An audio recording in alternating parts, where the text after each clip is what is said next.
good morning, and happy Friday to you. This is Brenda Perryman again. Welcome to the Brenda Perryman Show right here on TV 33, Comcast 90, and I think somewhere Comcast 20 in the Detroit and Oakland County areas. And I'm very happy to be on this morning. God is so good Oh, yeah. all the time. And with me today is a friend of the show, a very astute and smart lady, Dr. Margaret Betts. Good morning again. Good morning. How are you today? I'm just great. I Great, am great. just great. I feel good this morning. That's excellent. Arthritis wasn't hitting me so bad. Some days arthritis just, So you quit your boyfriend, huh? uh, Arthur, as they always oh, say. that one. Yeah. Yeah. So how you been? I'm good. I can't complain. I'm blessed, truly. Okay. Speak a little louder into the Okay. mic. I want everyone to make sure they hear everything you say. Okay. And there was something I just said this morning. What was I said? We could talk about it. I'm not getting. I Water. don't. Yes, about Alkaline water. water, that's what you said. Yeah, about water. And then we're going to talk. I want to talk about middle age a little bit too. Middle age, everybody. Middle age. So you youngsters out, middle-aged youngsters out there, and you senior people like myself, and even your younger people need to listen to that too. But let's talk about water. You talked about alkaline water. What is the difference? A lot of people want to know what's the difference between alkaline water and just Absol Pure. Alka- Alkaline water became very popular recently as the world or the countries going towards holistic health, wellness, and how our bodies develop disease. We know that if a body is acidic, you develop cancer and other diseases. If your body is alkaline, it is more of a healthy, non-disease, non-cancerous environment. So therefore, alkaline water, we all need water. They say our body's only 70 to 80% water, but our brain is over 90% water. Yeah. So we all need water for health. And how better to get good water than to get alkaline water? Now, do you suggest going to like Dr. Kiefer's water station, or would the average person get some alkaline water? The, I, the alkaline water, if I don't really understand the process of the alkaline water from Dr. Kiefer, as you mentioned. I do understand the process of alkaline water from the earth, the aquifers. The alkaline water from the earth comes from a aquifer or an artesian spring, and it is alkaline forever. You don't have to put it in there. God has put it in there. You don't have to worry about drinking it in a 24 hours, 5 hours, 3 hours. You can put it on the shelf for 2 or 3 years, and it's going to be the same. And it's going to taste like the water that came from your mother's well, or your grandmother's well, not your mother's well. Yeah, From your grandmother's well, yes. Yes. It is untouched by chemicals, by any of those other issues, fluoride, chloride, anything. It is pure, the water in its purest form. And in its purest form, it is a balanced alkalinity. Now, if people go from the regular water or the tap water and to alkaline water, will they feel a difference, or it's just there? Well, I think they'll feel a difference because the water will taste better. Yeah, I would, and I'm going to share with you some of the water that I promote in my office. And you tell me. You don't have to. I don't have to tell you. You tell me. Food tastes better. Coffee tastes better, etc. Because you don't have the chemicals. There are companies on the internet that will sell you some drops to chelate all the chemicals out of the tap water. You don't have to do this with alkaline water because there are no chemicals in it. It is untouched by man because it lives in an aquifer under the earth. 600 years ago when the earth was one ball, it split apart. Well, where can I go right after the show and pick up some alkaline water? There are lots of places around. You've asking me questions. Well, I was just wondering, it's right off the bat if there was any place that we started talking about that, and I started saying I'm trying to do the I will best thing bring I you can for myself. I offer the alkaline water not only to my patients when I give them samples of medication in the office, when they want to drink water, because if I'm going to do it for myself, certainly I'm going to do it for them. But it's also a purchased item. Right. So I will bring you some. You just tell me where to deliver it, and you can tell for yourself. It's my compliment to you. Oh, thank Okay. you. Thank you. Because as we age, we try to do better things for Yes, ourselves. yes. Now, let's get back to middle age. What are some of the things that we should start doing when we get into our late 40s, our early 50s, or, mid 40s, middle age? What are some of the things that we should do or stop doing so that we can hopefully have a healthier older age?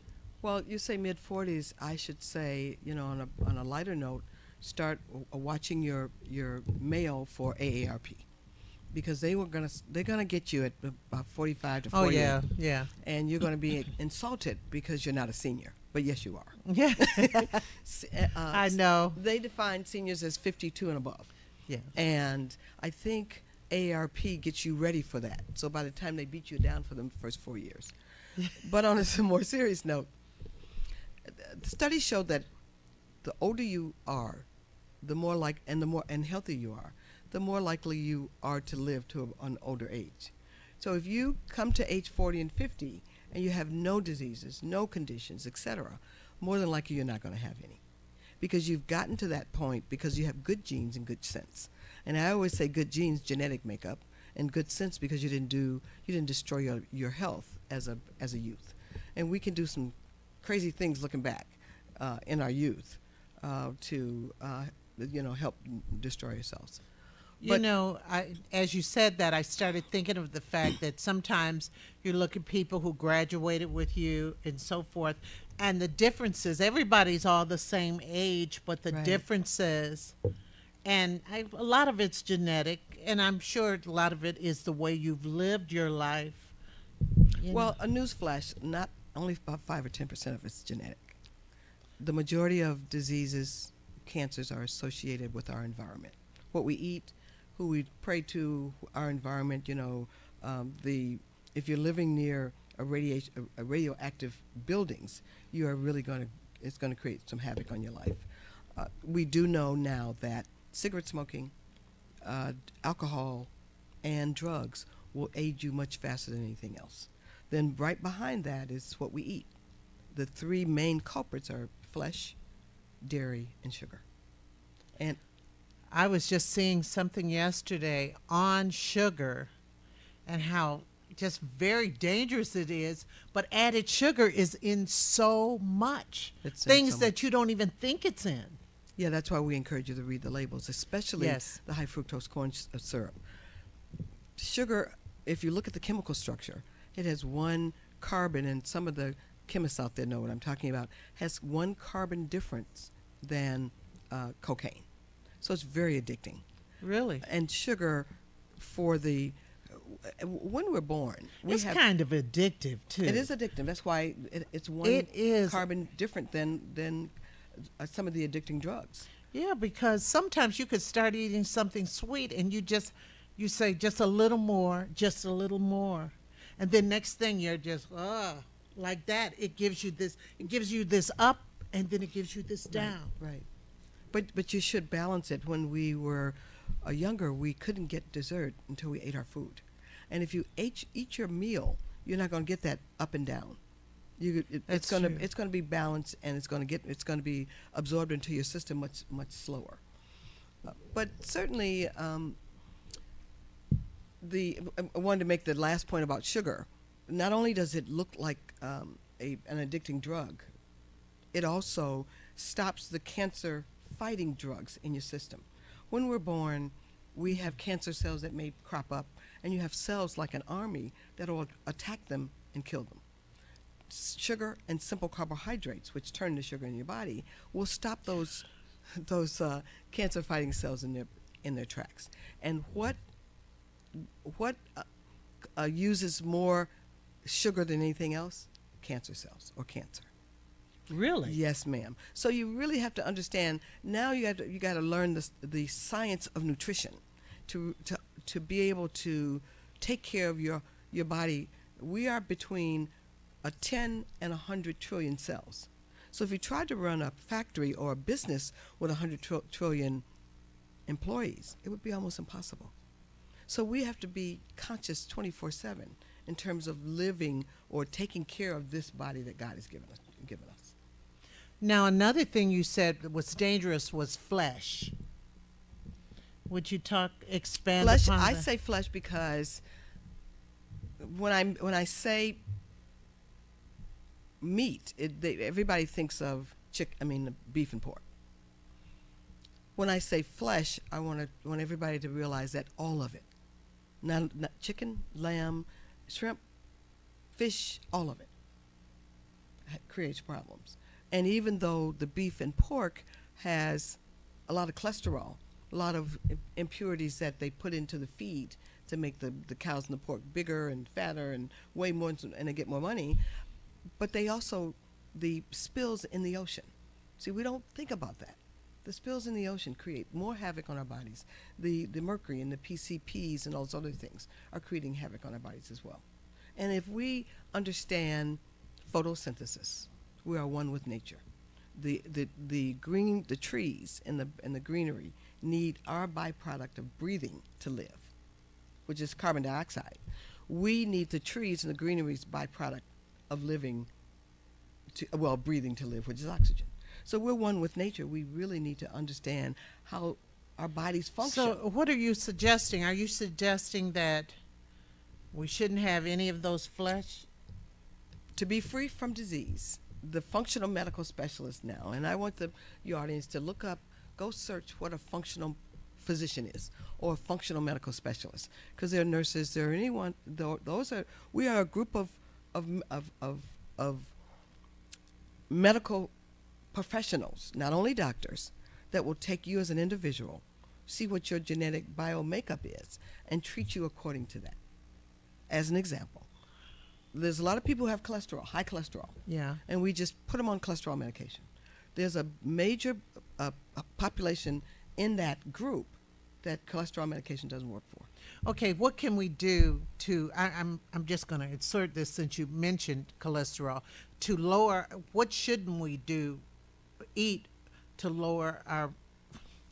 Dairy, flesh, and sugar. Because sugar, when we don't eat raw sugar, we will eat sugar in cake, in ice cream, in pies and puddings and cookies and candy, etc. Right. And what's in those things? Oil, eggs, milk. So if we limit flesh, flesh, dairy, and sugar. So what do you suggest people eat?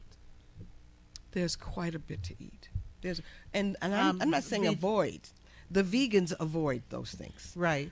At least the vegans avoid the flesh and the dairy. I'm suggesting 5 to 10% animal products or flesh. Studies show that if you decrease your consumption of flesh to less than 10%, you can rid yourself of all diseases. If you rid yourself of all diseases, you don't need the medication. Wow. I mean, you it's hear really, that, everybody. Really, That's fabulous. Really. It is and it's something fabulous. that you can do. Absolutely. It's something, we have choices about what we Absolutely. put into our mouth. And vegetables are good. What's good? Well, the Bible says in Genesis 1st chapter, 29th verse, we have plants from around the world for food. So it's not just collard greens And lettuce. and And tomatoes. all of the plants from around the world. It's a rainbow of And foods. a lot of plants are edible. A lot of plants, And a that lot of people- flowers are edible as well. People don't realize, right? I know someone, years ago I was told this by one of my professors who had gotten very, very, he was very poor, trying to go to school. He was from Florida, and he read a book called Edible Plants of Florida, and that's how he survived. Yes. That's a good story. Yes, That's a good that's story. how he survived. And, we need to investigate that because, like you say, more than just the regular. Right, right. But I suggest you got to pray right. You got to know that there's a supreme being that's going to help you through your problems. And I always say that because we saw it on Easter, well, the Easter celebration, the Holy Week, what Christ went through. God's only begotten Son went through something more horrific than any of us could have ever gone through. Right. You got to pray right. You got to eat right. We've just mentioned eating. Less than 10% flesh, decrease your sugar, and avoid dairy. We're the largest consumers of dairy on this continent, on this world, and we have more problems associated with dairy: heart disease, high cholesterol, obesity, high blood pressure, diabetes, etc. Now, I haven't drank homogenized milk or any kind of milk since I was like 5 or 6 years old. For some reason, it wasn't that I don't think I'm lactose intolerant. I just don't like it. And people say, "Oh, your kids are not going to be healthy." I have very healthy kids, very big kids, and I don't think it harmed me. Not It didn't. We make milk to feed our young when they can't when they can't eat themselves, and when they get to the point of being able to digest food, chew food, they don't need, excuse me, milk anymore. We're the only creature on earth that drinks another mammal's milk. I heard that black people really don't need milk. No, we don't. And they fortify milk. Whenever they fortify a food, they put things into it. So they fortify the milk with calcium. Mm-hmm. So it's not that your kids are not going to be healthy. They're going to be healthier without it. My mother used to always say when we were little, cows milk is for cows. I couldn't understand that at 5 and 6 and 10 and 15, but now 15 plus, 20 plus, I understand it. But eating right, exercise. We should exercise now. We have to define it because we don't exercise. We think cleaning our house is exercise. No, that's exhaustion. Raise your heart rate to at least sure 120 beats a minute for at least a half an hour 3 times a week. That's exercise. Okay. And you don't what have about riding a stationary bike? As long as your heart rate is elevated, that is exercise. As long as it's 20 to 30 minutes a day, and as long as it's at least 3 times a week. Now, walking a mile and walking a mile back, that's exercise too, because you're exercising your muscles. What about nuts and grains? That is what we recommend instead of flesh, instead of dairy, instead of sugar. You get so much from nuts and grains, and I encourage your listening audience just to search the nutrients in walnuts. Just put walnuts in that search engine, and it'll come up with so many things. Nowadays, we are ignorant for no reason. You don't have to necessarily not go to the library. You don't have to have a computer. You got a cell phone, and most cell phones are computers. Most cell phones can give you the information that you need. So much information that we weren't able to get coming up. Yes. But, the fact that we can just read and learn about our health, the things that we can do and not do, because, basically we had to rely on our parents. Our parents, the doctors. Yeah. The excuse me, the documents that were already printed. Right. And share with you how advanced medicine has become. When President George Washington, during his era, the way to treat a temperature, he had a temperature. The way to treat a temperature was to take a little bit of blood off of the body. So they'd have a IV, and they'd bleed a little bit of blood off. His temperature got elevated. They bleed a little bit more. And that's the way he died. He exsanguinated. Really? Now we know that a temperature means either you're dehydrated, you add fluids, you have an infection, you add antibiotics. So if you look at the way George Washington was treated, and now, it's a major difference. Even if, and some of the things we recommended 20 years ago. So medicine, now that we're in the technology age, medicine is advancing at such a fast rate. The patient has to be involved. because the Center for Disease Control suggests or defines wellness is 70% you, 10% doctors, 10% environment, and 5% other. So if the individual can't take hold of its own personal health, nobody else is going to be successful. And those physicians, believe it or not, and I think I'm the best in the world, but those physicians who are successful with their patients are those people who engage the individual themselves. We have a call from Tom. Good morning again, Tom. Yeah, good morning, Brenda, and good morning to Dr. Betts. Good morning, Tom. You know, when you were talking about exercising, for some reason, you know, Brenda asked about the stationary bike and that kind of thing, which is fine, but I think swimming is about the best exercise that you can that you could do. I mean, to this point, if you can't swim, when you get over here where I go at the Adams Butzel Recreation Center, right there at Linden and Myers, they have a water aerobics class.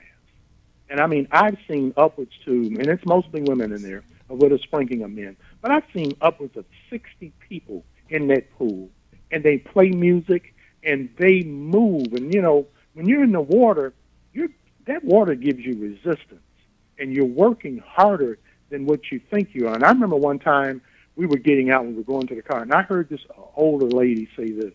She says, I haven't felt this good in God knows when, and she said, I want to keep on feeling this good. And so I would advise anybody, come on over to the Adam Butzel Recreation Center. The elder statesperson can come in at 1 o'clock, and it's FREE. That's the best price. And they even do, exercise in the gym where they have chairs sitting around, stationary, and the seniors are sitting there with the hand weights and, and the leg weights and what have you. But, just come on over and get involved and get in that water. The water's nice. We got white sands over there, palm trees, and blue-green water. Thank you. Great. I go to water aerobics twice a week myself. That was a wonderful plug for Butzel. But let me just add the other recreational centers, Northwest Activity Center as well. And that's a good one because there's a lot of individuals who want to exercise and they can't stand. Ankles, knees, have some affliction of arthritis. So, yes, I do agree with you, Tom. Water we're almost 90% water, so why not? Why not? Thank you. Of course, when you get out, your swimming suit, it feels like it weighs 500 pounds. Oh. Anyway, we have another call, and thank you Brenda, so much, Tom. We We have Table Talk right after this show. We're doing Table Talk right back to back. We have Natalie on the line. Good morning. Hello? Yes. Hi. Hi. My name is Nellie. Nellie? Oh, okay. And of course, Dr. Betts, my Yes, ma'am. favorite doctor. Thank you so much. What's your question? Dr. Betts, I've been having problems with my sugar. I'm sure I'm eating the wrong kind of food, but tell me I had too much starch. I haven't been eating any sugar. So I'm really concerned about it. And I know I need to lose some weight.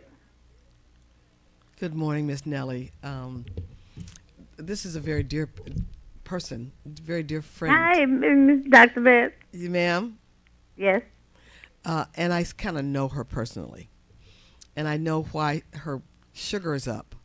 We are in a community, not only as a professional, but we're in the same religious community. And I talked to her son and her daughter-in-law, and they tell me what she does that she shouldn't be doing. Oh, I saw her last Friday. We do have a senior seminar every 3 months, and she was there. But Miss Nellie, we need to go through your kitchen cabinets and your refrigerator. And then we need to bar you from those restaurants that are right around the corner from your apartment. I do not go there. Anymore. Right? No, I do not. I have to cook my own food now. But basically, exercise. I want you to walk Yes. beyond the restaurant. Exercise, water.